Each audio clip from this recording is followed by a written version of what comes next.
Hello to all my story lovers. Welcome back in Storytime channel. I'm Pallavi, reading interesting stories for you. Now today's story name is The Serpent's Revenge, taken from the book of the Unusual Tales of Mahabharata, that is written by Sudha Murty. Before go to the story, please subscribe my channel, and if you like this story, then please comment in the box. Now let's go to the story. Many years before the war, when Subhadra was pregnant, she had conversation with her husband Arjuna that would have long-term consequences.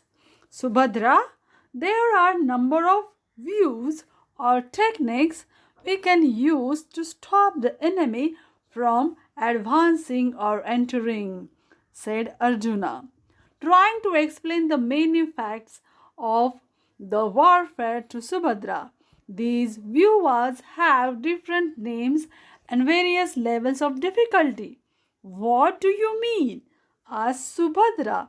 Well, Garuda Vyuha is the formation in which the soldiers stand in a line in such a manner that it resembles the bird Garuda from a distance. There is another one which a king can be protected in such a way that he remains at the center of the circle while being surrounded by the soldiers in the particular formation. The toughest is the chakra view, a group of concentric circles arranged in a manner that makes it almost impossible for any enemy to enter it. Even if a skilled opponent somehow managed to make it through the first circle, he would still find it difficult to go deeper because the formation is like a maze. He will go from one circle to another and eventually lose his sense of direction. Only a few can make it through the Chakravyuha and cut the actual target. This you require smart thinking and practice. How many people in this world can survive the Chakravyuha? The only people who know how to get in and out are my teacher Drona, his son Ashwathama, grand uncle Bhishma, and me. Do you want to learn? Asked Arjuna. Yes, Arjuna, please teach me, said Subhadra and lay down on the bed. Enthusiastically, Arjuna took a handful of grains, instructed his wife to assume that they were soldiers, and created a design with concentric circles. Then he explained the process by which a warrior could avoid unnecessary circles and determine the direct path to the target. When he glanced at his wife a little later, he found that she was fast asleep. So he stopped his explanation midway. The matter was then completely forgotten. After a few months, Subhadra gave birth to a baby boy who was named Abhimanyu. When he reached adulthood, Abhimanyu was married to Princess Uttara. During the time of the Mahabharata war, Princess Uttara became pregnant. While Arjuna was busy fighting a border battle, Drona used his knowledge and created a chakra view. When the young warrior Abhimanyu learnt of this development, he told the other Pandavas, I know how to get in. When I was my mother's womb, I heard father telling her how to enter the Chakravyu. Unfortunately, she slept before father could finish. So I don't know how to escape the formation. But I am happy to lead the way, and with your help, I am confident that we can find a way out. With Arjuna nowhere in sight, the other Pandavas agreed and allowed him to lead the way. To their misfortune, Abhimanyu was the only one who managed to enter the Chakravyu. The Kauravas blocked the other Pandavas from entering. Within a minute, Abhimanyu was surrounded by mighty Karna, Drona, Ashwathama, Duryodhana, and Dushasana, among others, and brutally killed. By the end of the 18th day, only 5 of Draupadi's children had survived. But that night, while they were asleep, Ashwatthama, Drona's son and Duryodhana's loyal friend, mistook them to be the Pandavas and killed them in revenge for his father's death. So the Pandavas were left with no child to call their own except for one yet to be born to Uttara. When she finally gave birth, the body of the baby seemed lifeless. The Pandavas panicked. Was this the end of their lineage? They prayed to Lord Krishna fervently, who revived the infant.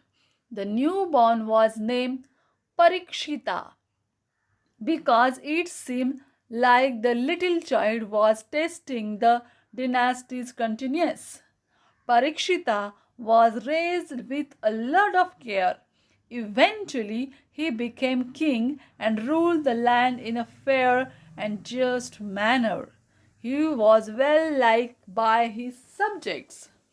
One day, King Parikshita went hunting with his soldiers. He went far ahead of his troop and wandered into the ashram of sage Shamik, who was meditating and thus completely unaware of his surroundings. Nobody else was present in the ashram at the time. Parikshita was thirsty and desperate for water.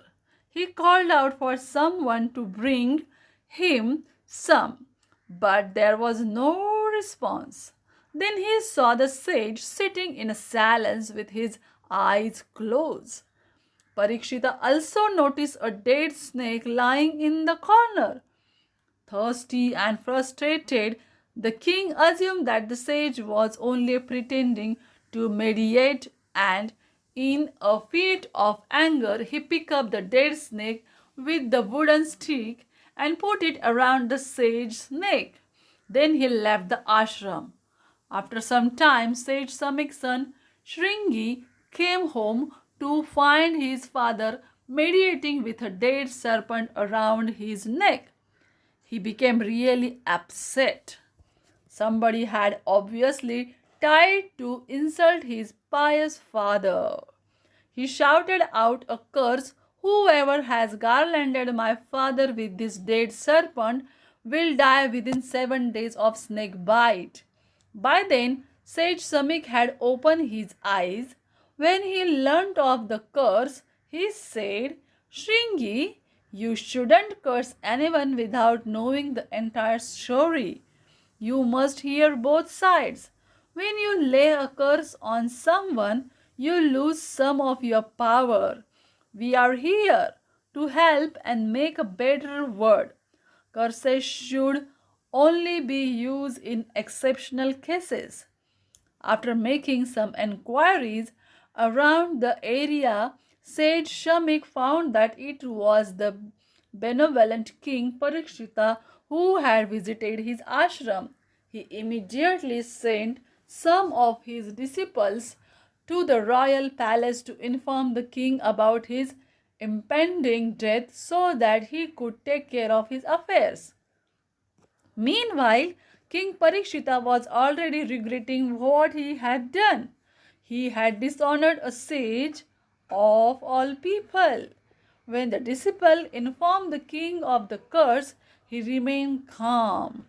He handed over the kingdom to his ministers, as his son Janmejaya was still a young boy, and decided to spend the remainder of his days by making donations and listening to the stories of his ancestors and Lord Vishnu. He requested sage Shuka, the son of Ved Vyasa, to chant the stories. Parikshita's ministers struggled to find a way to save their king. Finally, they came up with a plan. The ministers got a tall pillar built overnight on the banks of the river Ganga.